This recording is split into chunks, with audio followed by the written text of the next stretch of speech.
to actually appreciate the efforts of Energy Innovations.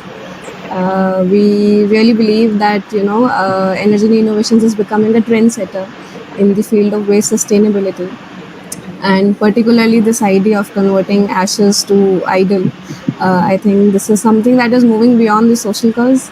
And more than this, when we talk about inclusivity, as we have heard, we have seen from the documentary that is based on your business, that it's inclusive of the jail inmates as well.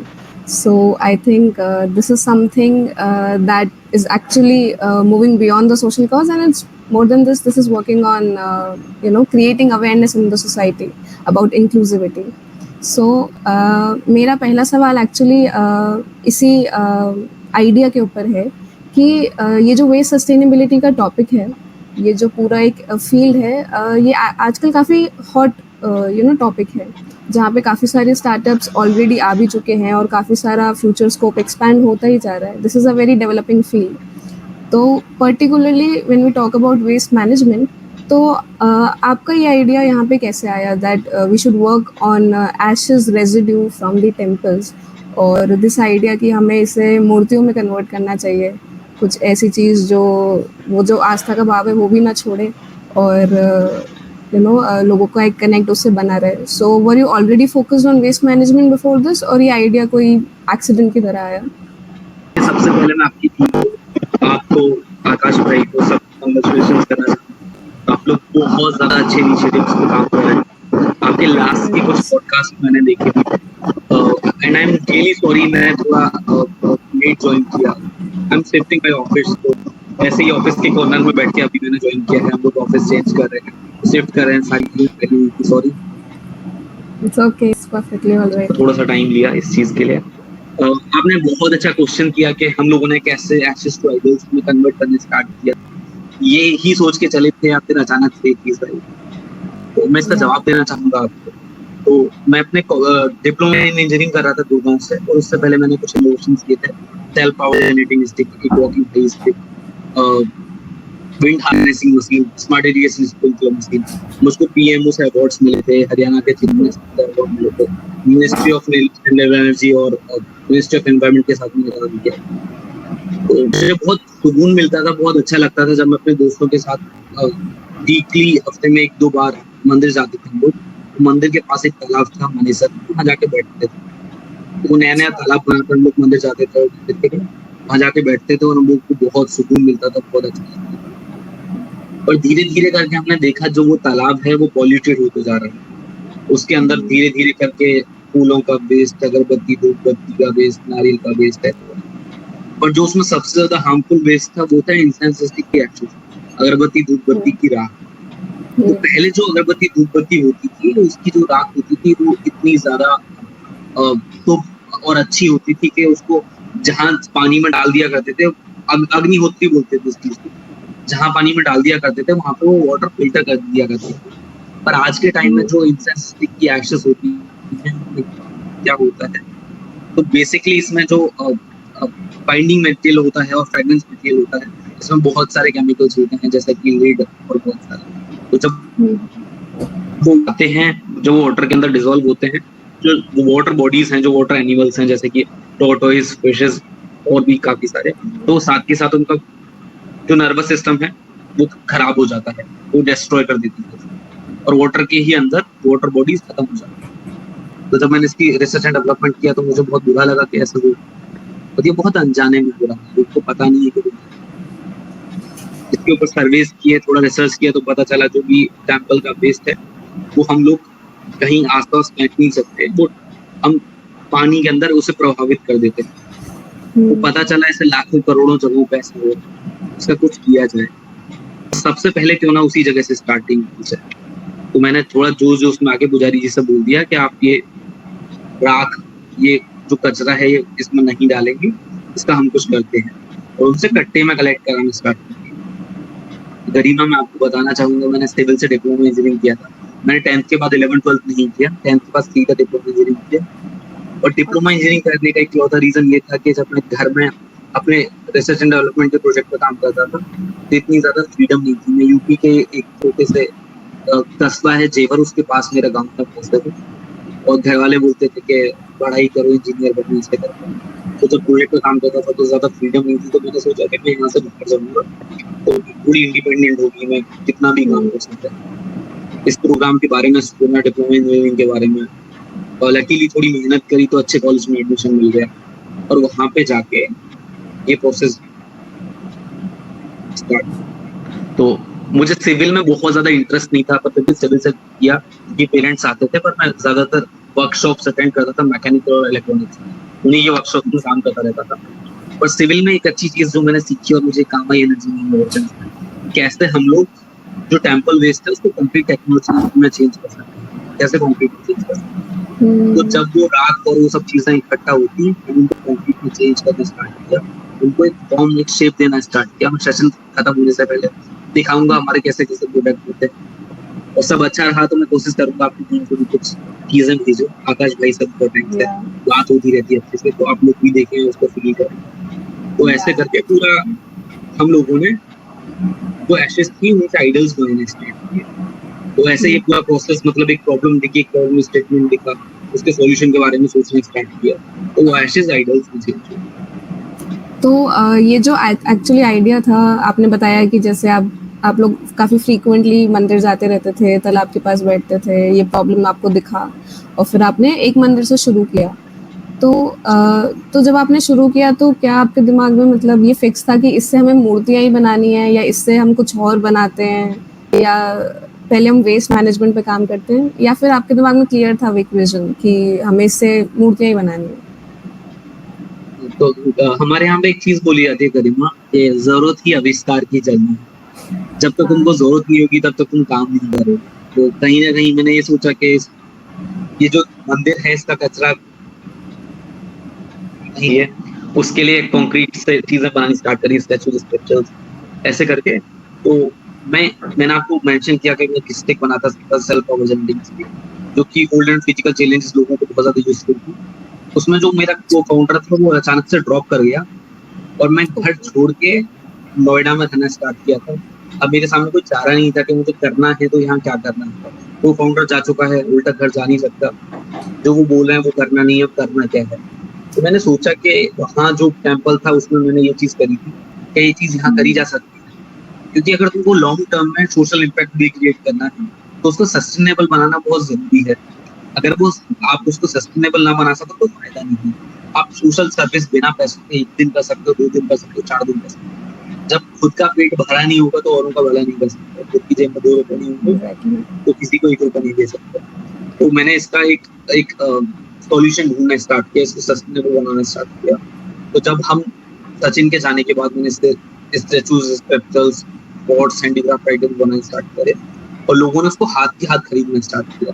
तो मैंने mention किया problem statement, solution and idea valuation, क्या लोग इसको खरीदेंगे। मैंने कुछ मंदिरों के ऊपर बिन्स लगाए। बिन्स कैसे लगाए, आसपास के कॉलेजों से बोला कि जो डब्बे मैं मंदिरों पर लगाऊंगा प्लेस कलेक्ट करने के लिए, उस पर आपका पोस्टर होगा और आपको उस डब्बे की कीमत देनी होगी। तो कॉलेज हाथ के हाथ मांगे, उन्होंने बोला ठीक है आप लगा लीजिए। ऐसे करके हमने स्टार्टिंग करी 10-12 मंदिर से, वहाँ पे बिन्स लगाए, लोगों को बताया कि जो भी अगरबत्ती धूमबत्ती आप इस बिन के ऊपर लगाइए, जो भी कचरा आप इसमें लगाइए, मतलब अवेयरनेस फैलाई इस चीज के बारे में। तो लोगों ने धीरे धीरे ये करना स्टार्ट किया, और जब लोगों ने ये करना स्टार्ट किया तो हमारे पास टेम्पल से वेस्ट आता गया। जो वेस्ट आता गया हमने उससे प्रोडक्ट डेवलपमेंट करना स्टार्ट किया, जैसे स्टैचूज, स्कल्पचर्स। जो पहले ज्यादातर बनते थे वो पीओपी के रहते थे, और पीओपी ही पॉल्यूशन क्रिएट करता है। जब हम उसको नदी में डालते हैं, पानी में डालते हैं तो वहाँ pollution। तो हमने सोचा क्यों ना इसका एक अल्टरनेटिव ढूंढा जाए जो कि हमारे मटेरियल से होगा, और वो वाटर में डिजोल्व भी नहीं होगा, और कंक्रीट टेक्नोलॉजी के रास्ते से बनेगा। तो ऐसे करके ये चीजें करनी स्टार्ट करी, और करते करते करते करते ये चीज काफी बड़ी हो गई। Currently we have 164 temples around Delhi NCR. हम गुड़गांव से लेके गाजियाबाद तक कर रहे हैं। हमारे पास 164 टेम्पल्स जहाँ से हम लोग कचरा इकट्ठा करते हैं, बेचते हैं, और उससे प्रोडक्ट डेवलपमेंट करते हैं, जैसे कि स्टैचूज बनाना, स्कल्पचर्स बनाना, ये सब चीजें करना। और अभी हम लोग की करीबन 20-22 लोग की टीम है, जिसमें कुछ वॉलंटियर्स हैं, कुछ फुल टाइम लोग हैं। और इससे ज्यादा चीजें मैं तब बताऊंगा जब आप आगे क्वेश्चन करेंगे, ये तो कहानी चली जाएगी। या एक्चुअली ये आपने काफ़ी अच्छी बात बोली कि मतलब जब तक खुद का पेट भरा नहीं होगा तब तक सोशल सर्विस करने क्या जाएंगे आप। तो मतलब जैसे कि हम देखते हैं कि मैंने जैसे शुरू में भी मेंशन किया कि एनर्जी इनोवेशंस 2 चीज़ों पे काम कर रही है जहाँ तक मुझे समझ आया। पहला है वेस्ट सस्टेनेबिलिटी और दूसरा हम बात करते हैं इंक्लूसिविटी की, जैसे कि जो जेल के कैदी हैं, उनको जब आप एज़ वर्कर्स या उनको भी एक सोर्स ऑफ लाइवलीहुड देते हैं आप। तो जब हम ये 2 बहुत ही स्ट्रॉन्ग पिलर्स देखते हैं एनर्जी इनोवेशंस के, तो मतलब व्हाट डू यू बिलीव कि कोई भी बिज़नेस जो है शुरुआत में ही कोई सोशल बेनिफिट पे फोकस करना चाहिए, या फिर इफ नॉट सोशल बेनिफिट तो आप इसे कन्वर्जेंस कैसे लाते हैं, जैसे बिजनेस और जो आपका प्रॉफिट मेकिंग मोटिव होता है एक बिजनेस का, उसके साथ साथ जो एक विजन है सोशल चेंज या सोशल इम्पैक्ट लाने का, इन दोनों के बीच में आप कन्वर्जेंस कैसे लाते हैं? क्योंकि काफ़ी लोगों को लगता है कि ठीक है सोशल सर्विस तो हो गया, लेकिन इससे पैसा कैसे कमाओगे? तो ये जब हम नए एंटरप्रेन्योर्स आते हैं जो एक ऐसी प्रॉब्लम स्टेटमेंट पे काम कर रहे हैं जिसपे उन्हें काफ़ी डायरेक्टली सोशल इम्पैक्ट देखने को मिलता है, लेकिन अनदर थिंग इज़ कि उन्हें रिस्की लगता है कि क्या ये प्रॉफिटेबल भी होगा कि नहीं। तो यहाँ पे इस कन्वर्जेंस पे आप क्या बोलेंगे? बहुत बहुत डीप, बहुत अच्छा क्वेश्चन किया आपने। जब ऐसे क्वेश्चन किए जाते हैं तो आपको पता चलता है कि जो आपसे पूछ रहा है वो आपके बारे में बहुत अच्छे से रिसर्च करके आया है।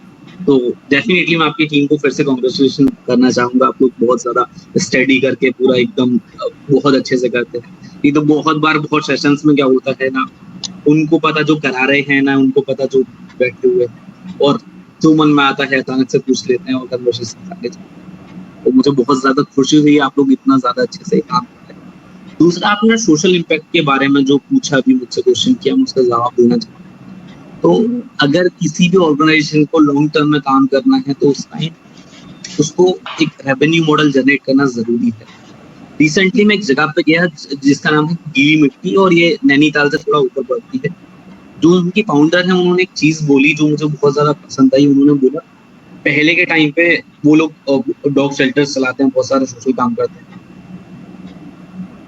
या वो पहले के टाइम पे लोगों से फंड इकट्ठा करते थे और फिर लोगों की मदद करते थे, पर ज्यादा लोग की मदद नहीं कर पाते थे, बार बार लोगों के पास जाना, उनसे बोलना से। और उन्होंने बोला कि अब ये ना करके हम क्या कर रहे हैं, हम खुद से रेवेन्यू जनरेट करते हैं, खुद से पैसा कमाते हैं, बाहर से एक पैसा नहीं लेते, और फिर उससे जितने लोगों की मदद कर सकते हैं उतने लोगों की मदद, और वो काफी अच्छे से करते हैं। तो जेल का सेक्टर कैसे स्टार्ट हुआ, जेल की इन्वॉल्वमेंट कैसे हुई? मैंने बोला था problem statement, solution, idea validation, चौथा पॉइंट स्केलेबिलिटी। इसको स्केल कैसे कर सकते हैं? 15-20 मंदिर हमारे पास हैं, हमारे पास टीम पूरी स्टार्ट हो गई है, हमको बड़ी जगह चाहिए, हमको ज्यादा लोग चाहिए इसमें काम करने के लिए। यहीं पे मुझे पता चली कि जो जेल इनमेट्स हैं, like in India more than 69% of jail inmates are under trial.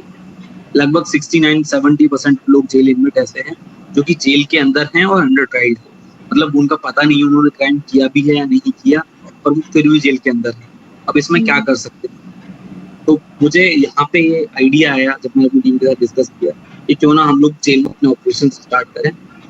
हमने अपने इंक्यूबेशन सेंटर के साथ ये डिस्कस किया और उन्होंने हमको काफी सपोर्ट किया, और हमने जेल में ऑपरेशन स्टार्ट किया। अब जेल में हमने लोगों को पहले ट्रेनिंग दी, उनको सिखाया कि आप लोग कैसे क्या कर सकते हैं, फिर देखा उन लोग का किस चीज में इंटरेस्ट है, और उनका इंटरेस्ट जानने के बाद उनको उस चीज में वेल ट्रेन किया, और वेल ट्रेन करने के बाद जेल में अपना मैन्युफैक्चरिंग स्टार्ट कर दिया। अब टेम्पल से with the help of government authorities हमारा वेस्ट कलेक्ट होता, वो वेस्ट कलेक्ट होने के बाद जेल में डंप होता, और जेल में हम इनमेट्स को बताते कि आपको 20 बुद्धा बनाने हैं, गणपति के स्टैचूज बनाने हैं, 50 स्पॉट्स बनाने हैं, और हम 3D प्रिंटिंग मशीन यूज करते हैं ये बनाने के लिए। उनकी हेल्प से जेल के अंदर सारी चीजें बनने लग गई। अब इसमें क्या होने लगा, पहली चीज जो इन्वायरमेंट के अंदर जो पोल्यूशन हो रहा था वो नहीं हो रहा, टेम्पल का वेस्ट नदी में नहीं हो रहा, वो कलेक्ट हो रहा है। दूसरी चीज, उसको हम लोग रीयूज कर रहे हैं, रिसाइकल कर रहे हैं। तीसरा, जेल इनमेट्स को ट्रेन कर रहे हैं। चौथा, उनको एक अर्निंग सोर्स भी मिल रहा है, उससे उनकी 4 पैसे की कमाई हो रही है।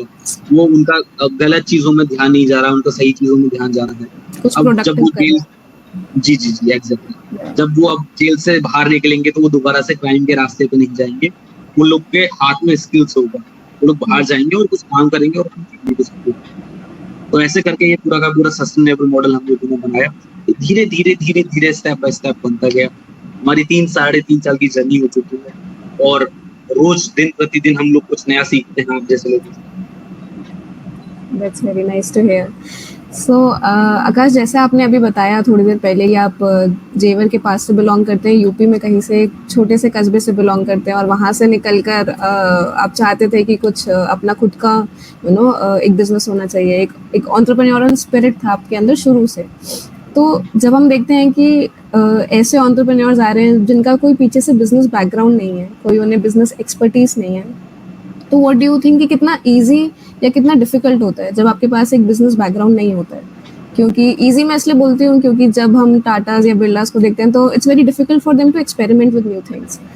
और डिफिकल्ट ऑब्वियसली क्योंकि आपको बहुत सारी चीज़ें नहीं पता, आपके पास एक्सपर्टीज नहीं है, आपके पास वो बैकिंग नहीं है।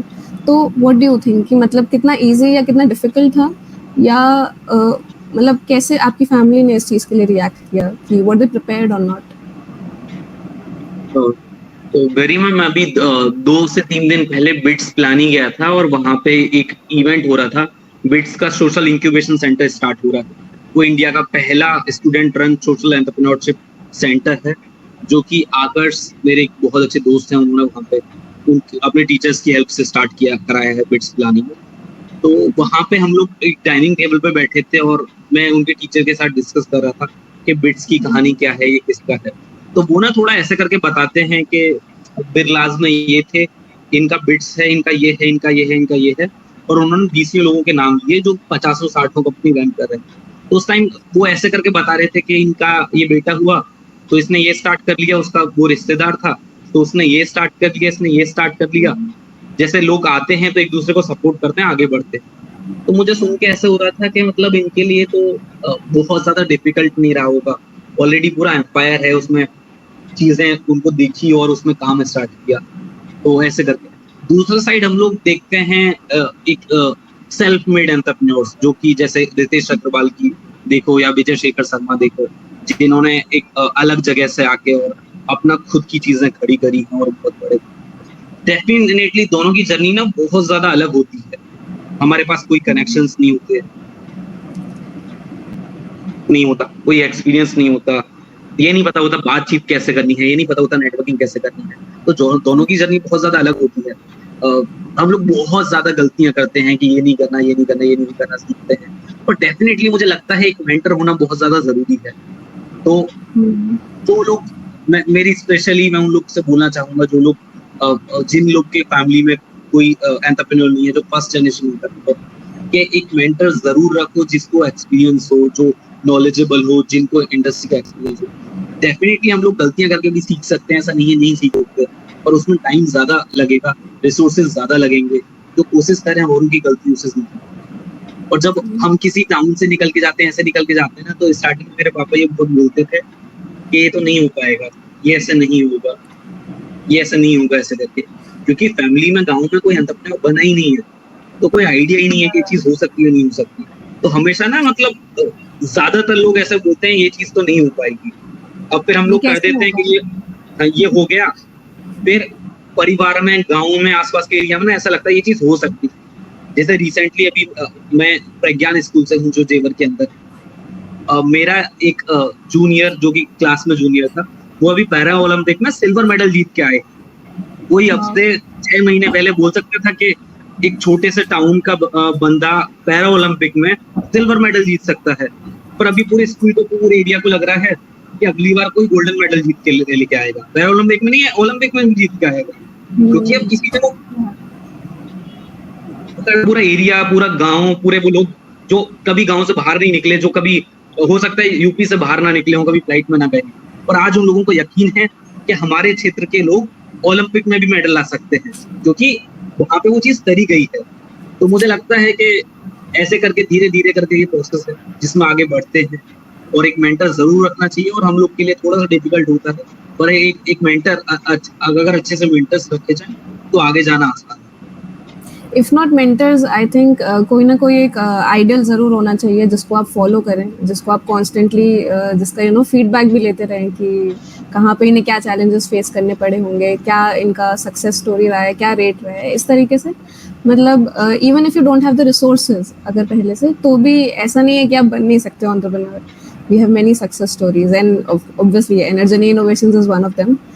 तो और इसी से मिलता जुलता मेरा दूसरा सवाल ये है कि जैसे कि मोस्टली हमारा यही विजन है कि इस लाइव के थ्रू काफ़ी सारे जो यंग एंटरप्रेन्योर्स हैं वो आपसे इंस्पायर हो, वो आपकी स्टोरी से इंस्पायर हो, आपके बिजनेस से इंस्पायर हो और वो कहीं ना कहीं एक पुश लें अपने फोकस को लेकर। तो मेरा सवाल यही है कि जैसे इन सभी एंटरप्रेन्योर्स को नहीं पता कि कब ये जर्नी शुरू होगी और कब ये एंड होगी। लाइक ये कोई स्कूल कॉलेज या जॉब वाला सिंपल जर्नी नहीं है कि 22 तक पढ़ाई करी, 25 पर नौकरी, 26 पर होगी, 60 पर रिटायरमेंट करेंगे और फिर मौत का इंतजार ऐसा करेंगे, कुछ ये किसी को नहीं पता।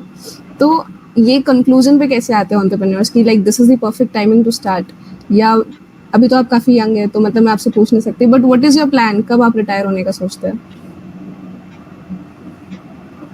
पहली चीज, रिटायर करने से पहले हम स्टार्ट करते हैं कि शुरू कैसे किया। Yeah. ठीक है, तो मुझे याद है मैं अपने कॉलेज में था और मैं एक इंक्यूबेशन इंचार्ज को मैसेज कर रहा था कि मेरा आइडिया है and I need funding support. तो वो बोलते हैं कि हम आपको फंड कर सकते हैं, पर वो तब जब आप इंक्यूबेशन ज्वाइन करो तब हम आपको हेल्प कर सकते हैं। तो मैं उनको मैसेज लिखता हूँ, I am just 15 years old, how can I run a company.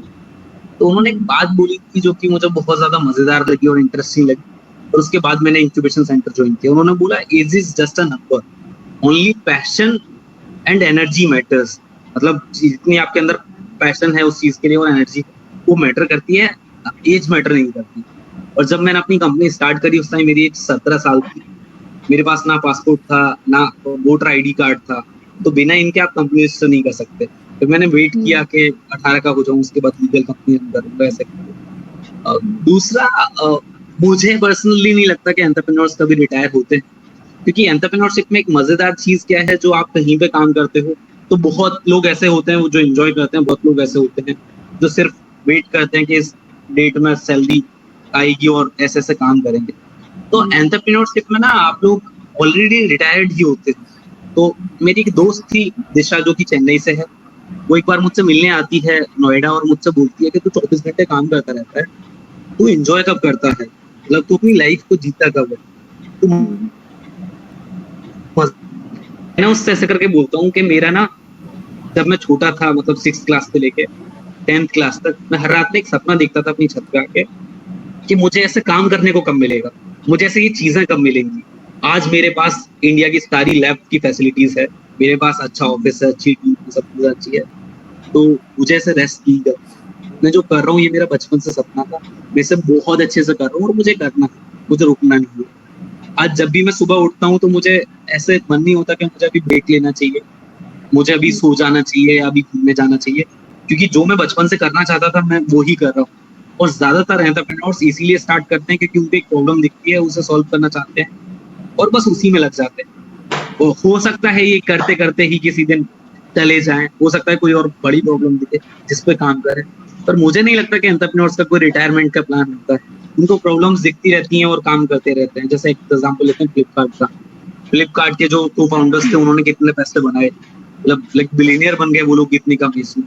तो उसके बाद भी ऐसे नहीं है कि वो लोग सिंगापुर जाके कहीं जाके मस्त घर लेके ऐसा आराम कर रहे हैं, वो अभी और स्टार्टअप्स में इन्वेस्ट कर रहे हैं, उनको फाउंडर्स बने और वहां से अच्छी अच्छी प्रॉब्लम्स के सॉल्यूशन ढूंढ रहे हैं। तो ये मेरा पर्सनल ओपिनियन है, मुझे नहीं लगता कि एंटरप्रेन्योर्स कभी रिटायर होते हैं, वो ऑलरेडी रिटायरमेंट वाले सारे मजे अपने जर्नी के अंदर ही करते हैं। जर्नी वाले, या एग्जैक्टली, मतलब numbers do not matter, it's the energy and the spirit जो कि ज्यादा मैटर करती है।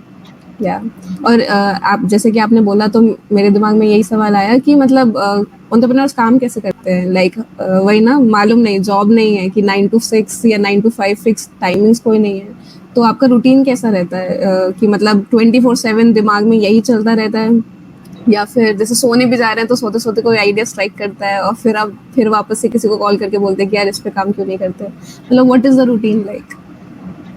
गरिमा, मुझे बहुत अच्छा लगा कि आप इतना एम्पैथाइज कर पा रहे हैं, नहीं तो बहुत कम लोग होते हैं जो बहुत बड़े बड़े इंटरव्यूज होते हैं न्यूज़पेपर्स, मैगजीन्स, हर चीज के, और वो लोग ना ऐसे ही उठा के कुछ भी क्वेश्चन कर लेते हैं। तो एक्चुअली जैसे आपने बोला एंटरप्रेन्योर्स का ना कोई रूटीन भी नहीं होता। हाँ, डेफिनेटली एक ना चीज होनी बहुत स्ट्रिक्टली जरूरी है कि आपको हमेशा अपनी टीम से पहले ऑफिस पहुंचना है, सब लोग का बहुत ज्यादा ख्याल रखना है, अपनी सेहत का ख्याल रखना है। पर कभी कभी ऐसे भी होता है, इवन ज्यादातर ऐसे होता है कि मैं भी मान के चलो 1 बजे सोया, 2 बजे दिमाग में कुछ आया, आधे घंटे सोचा और 2:30 बजे 3 के 4 लोग कॉल पे हैं। मैंने उनको मैसेज किया कि क्या तुम सो गए? उधर से मैसेज आया नहीं कि I want to discuss you something, क्या तुम चाहोगे बात करना? उन्होंने बोला डेफिनेटली हम लोग चाहेंगे बात करना, और ब्रेनस्टॉर्मिंग करी उस चीज के ऊपर, और कल से उस चीज पे काम स्टार्ट किया। तो ऐसे कुछ टाइम नहीं होता कि कब काम कर रहे हैं कब नहीं। पर एक चीज होती है जो मेरी जर्नी में भी हुई थी, जो मैं चाहता हूँ डिस्कस करना, जो लोग नए एंटरप्रेन्योरशिप में आने वाले हैं उनको करने के लिए। तो कभी कभी ना ऐसा होता है, हम लोग साल 2 साल कंटिन्यू काम करते रहते हैं, बहुत काम करते रहते हैं, हम लोग के पास अच्छी टीम भी होती है, अच्छा हम ऑफिस भी होता है, इवन पैसे भी कमा लेते हैं, फंडिंग भी हो जाती है, सब चीजें। पर ना कभी कभी ऐसा लगता है एंटरप्रेन्योर से बात करूं तो ये फील होगा, पर कोई बोलता नहीं है, जब डिस्कस करेंगे तब बोलेंगे। कभी कभी ना ऐसा लगता है कि हम ना पूरी जर्नी में अकेले हैं, टीम है, पेरेंट्स है, Yeah. जिसकी गर्लफ्रेंड है उसकी गर्लफ्रेंड भी है, सब है, उसके बाद भी ना ऐसा लगता है हम पूरी जर्नी में अकेले हैं। क्योंकि बहुत सारी चीजें हैं जो एक फाउंडर अपनी टीम से डिस्कस नहीं कर सकता, बहुत सारी Yes. चीजें हैं जो पेरेंट से डिस्कस नहीं कर सकता, बहुत सारी चीजें हैं जो अपने पार्टनर से डिस्कस नहीं कर सकता। तो कुछ कुछ चीजें ना धीरे धीरे बढ़ती रहती है, धीरे धीरे।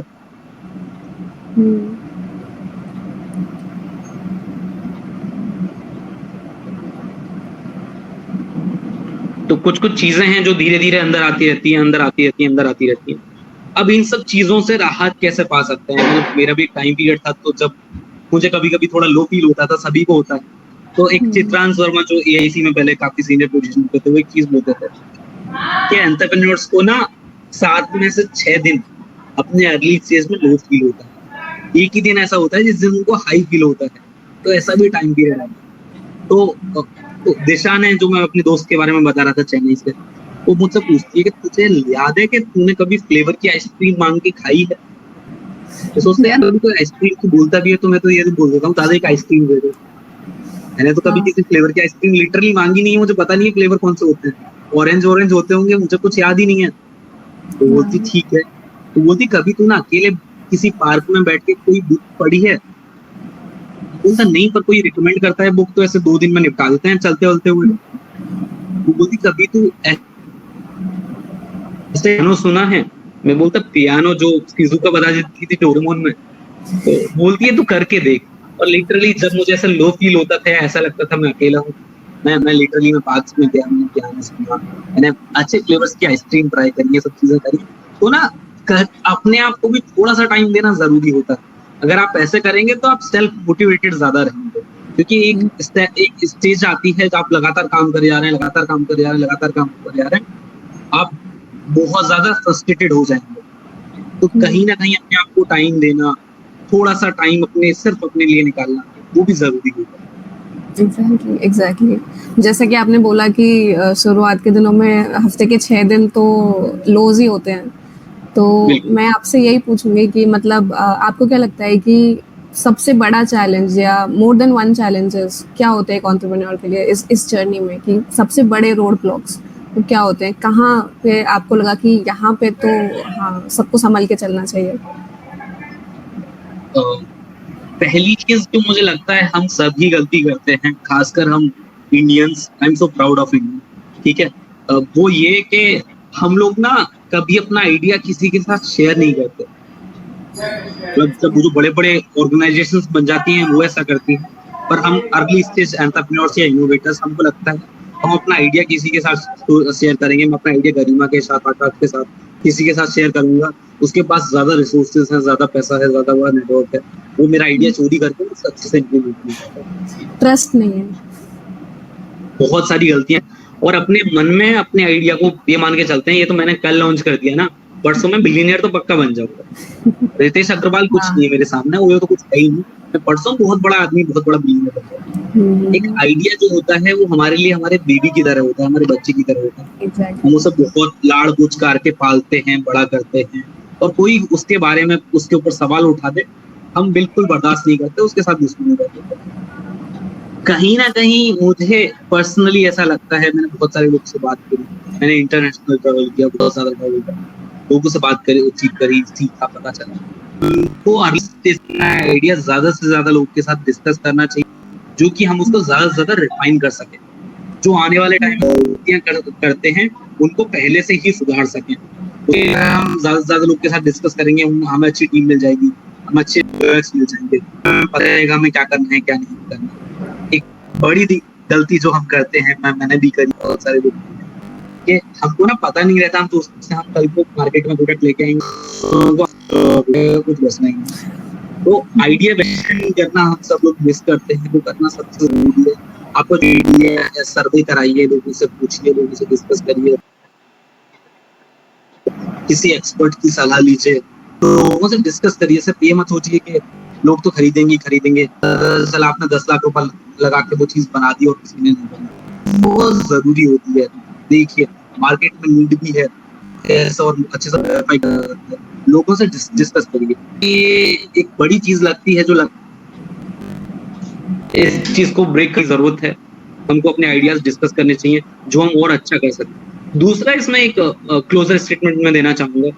अगर मान के चलिए आपका आइडिया बहुत अच्छा है और आपका दोस्त बहुत ज्यादा टैलेंटेड है, वो उसे चोरी कर सकता है, या किसी ने आपका आइडिया चोरी करने की कोशिश भी करी, तो वो उस आइडिया को उतनी शिद्दत से इम्प्लीमेंट नहीं कर पाएगा, उतने अच्छे से इम्प्लीमेंट नहीं कर पाएगा जितने अच्छे से आप कर सकते हैं, क्योंकि वो ओरिजिनल आइडिया उसका है ही नहीं।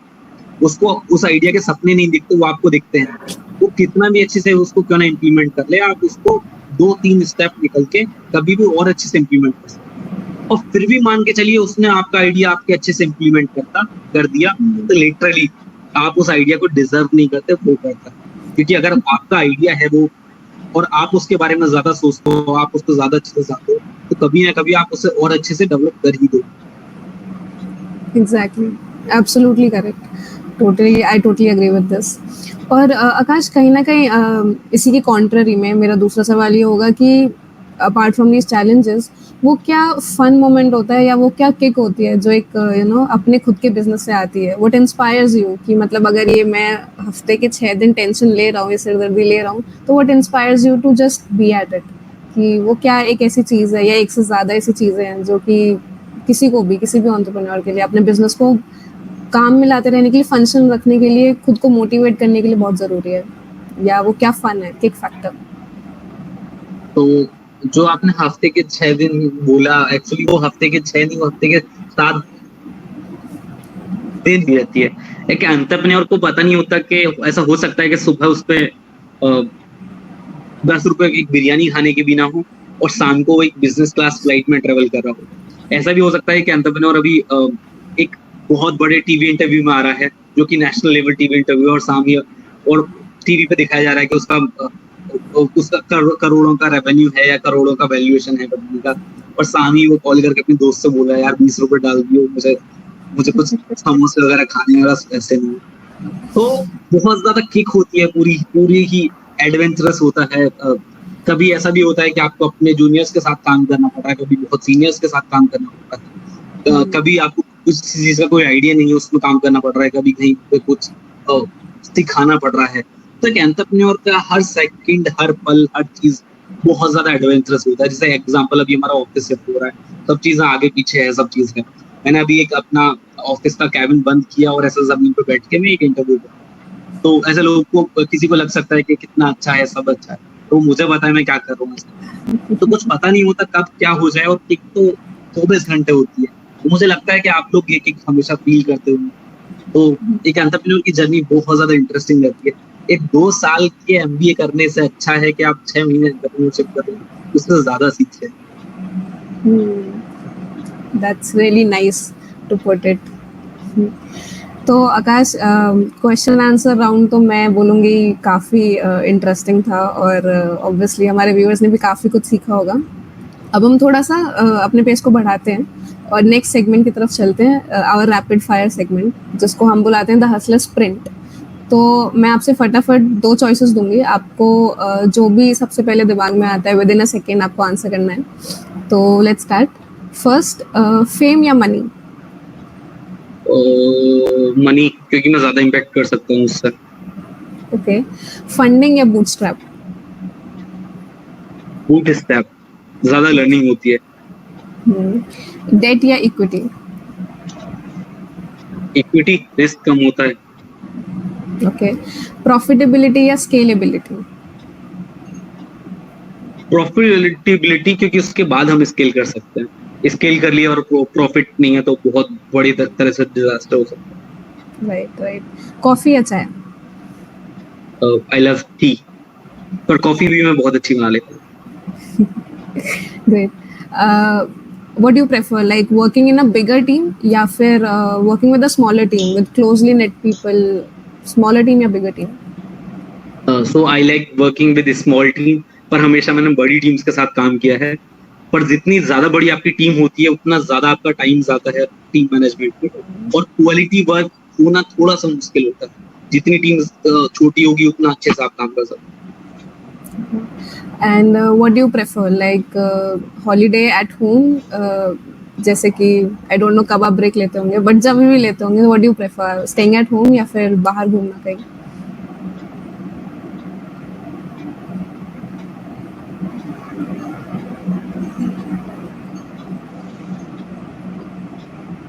हैं। ये काम भी मिक्स करके आगे बढ़ लेता है। Okay. Are you a morning person or a night owl? Currently I am a night owl. Currently, मतलब वैसे generally morning person.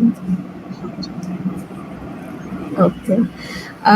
Like what will you prefer कि एक extraordinary idea हो but which is not tested in the market yet, या फिर एक ordinary सा idea हो जिसके already एक established market हो, तो इन दोनों में से आप क्या prefer करेंगे? तो मुझे लगता है पहले मैं सेकंड प्रेफर करूंगा, क्योंकि एक आइडिया हो जो जिसमें पता है पैसा आना ही आना है, वो करके फिर फर्स्ट को इम्प्लीमेंट करो तो बहुत अच्छी चीज हो सकती है। पहले प्रॉफिटेबल, उसके बाद एक्सपेरिमेंट करते रहेंगे। हाँ। Okay. According to you, like one business legend जिसे आप फॉलो करते हैं? तो ऐसे मुझे बहुत सारे लोग पसंद है, और जहाँ से भी सीखने को मिलता है वहीं से मैं सीख लेता हूँ। I love Vijay Shekhar Sharma, I love Ritesh Agarwal. मुझे बहुत सारे एक्चुअली एंटरप्रेन्योर्स पसंद हैं, और मेरे मेंटर एक चीज बोलते थे कि सब लोग की सुनने में कुछ बुराई नहीं है, पर देखो तुम लोग क्या क्या ले सकते हो। सिलेक्टिव लर्निंग एक तरीके से। सो मोस्टली जो एंटरप्रेन्योर्स हैं वो आप इंडियन एंटरप्रेन्योर्स को ही फॉलो करते हैं, या फिर कोई ऐसे एंटरप्रेन्योर भी हैं लाइक ग्लोबली जिन्हें आप फॉलो करते हैं? सो मैं बहुत सारे लोग को फॉलो करता हूँ, पर ज्यादातर मैं इंडियन एंटरप्रेन्योर्स को फॉलो करता हूँ, क्योंकि बाहर और इंडिया में सिचुएशंस काफी अलग हैं। Right right. And moving on, कोई ऐसा न्यू एज स्टार्टअप जो कि आप लोगों को बोलेंगे कि इस पे नजर रखना?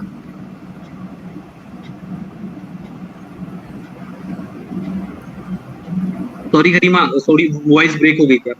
ओके, आई वाज सेइंग कि लाइक कोई ऐसा एक न्यू एज अपकमिंग स्टार्टअप की, या फिर कोई एक ऐसी फील्ड ऑफ स्टार्टअप्स की आप बोलेंगे कि एवरीवन मस्ट फॉलो देम, या ये आगे जाके कुछ फ्यूचर में बड़ा बनने वाला है?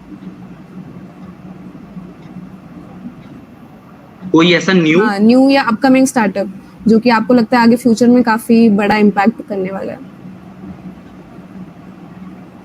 तो ऐसी बहुत सारे लाइक मैं जब भी कोई चीज देखता हूँ तो आजकल तो स्टार्टअप्स ऑलरेडी बहुत अच्छा कर रहे हैं, जैसे कि चाहे सिंपल पे देख लो, चाहे जोमेटो देख लो। मुझे लगता है कि जो एक स्टार्टअप जो आगे जाके बहुत बड़ा करने वाला है, वो मुझे लगता है फैम पे आने वाले 3 साल में $1 बिलियन स्टार्टअप बन जाए, क्योंकि जिस हिसाब की उनकी टीम और जिस हिसाब से वो लोग काम कर रहे हैं। Okay okay.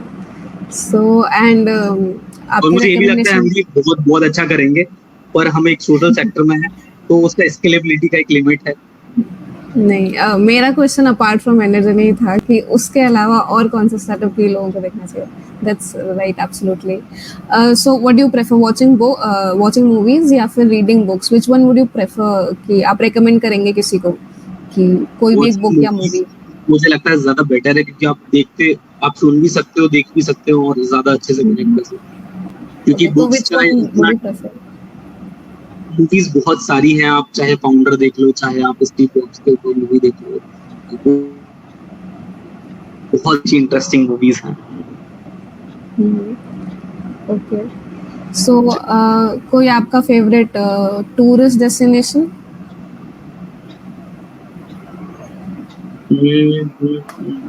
मुझे पहाड़ बहुत ज्यादा पसंद हैं, पर ऐसे कुछ फिक्स नहीं है, पर मैं हर 3 महीने में एक बार ट्रैवल करता हूँ, चाहे वो हिमाचल हो चाहे उत्तराखंड हो, तो ट्रैवल करता रहता हूँ, मुझे बहुत ज्यादा पसंद है। और मैं महीने में 2 दिन का चाहे ट्रैवल ब्रेक मान लो, ऐसे करके 2 दिन के लिए स्किप करके चले जाता हूँ। वहां पे हो सकता है मैं अपनी कुछ बिजनेस मीटिंग भी कर रहा हूँ, पर कहीं ना कहीं पहाड़ों से मैं बहुत ज्यादा कनेक्टेड हूँ। Okay. So I would say that was it for the Hustler Sprint. But last में आकाश जाते जाते for all the young entrepreneurs out there जो अभी हमसे जुड़े हैं और जो फ्यूचर में भी हमसे जुड़े रहेंगे और जब जब ये इंटरव्यू देखेंगे आपके साथ, तो एंड में आप अगर मैं आपको एक लाइन दूँ तो आप इसे कैसे कंप्लीट करेंगे? लाइक अगर एक लाइन है कि hustle but do not forget that, और इसको आप कैसे कंप्लीट करेंगे? एक रिकमेंडेशन उनके लिए। Do not forget that to share your idea with everyone, to share your vision with everyone. Right, absolutely. So yeah, this is it from our side, Akash. Thank you very much for connecting with us. Thank you so much मुझे यहाँ invite करने के लिए, यहाँ बुलाने के लिए। मुझे बहुत अच्छा लगा आपकी टीम से आपसे बात करके, और मुझे लगा आप लोग बहुत वेल प्रिपेयर्ड, बहुत अच्छे से बहुत अच्छे क्वेश्चंस करते हैं, जो कि मुझे लगता है बहुत जरूरी है ये मैसेज डालना। जो गलतियां मैंने करी हैं वो कोई और यंग बडिंग एंटरप्रेन्योर ना करे। Yeah, absolutely. Thank you so much, मैं लोग and we सीखेंगे, wish. पर कहीं ना कहीं अगर औरों से सीख के हम आगे Yeah, I was saying that we wish Energy Innovations to lots and lots of good luck. और obviously हम आगे फ्यूचर में देखेंगे एक बड़ा impact. Thank you. Thank you so much. Thank you.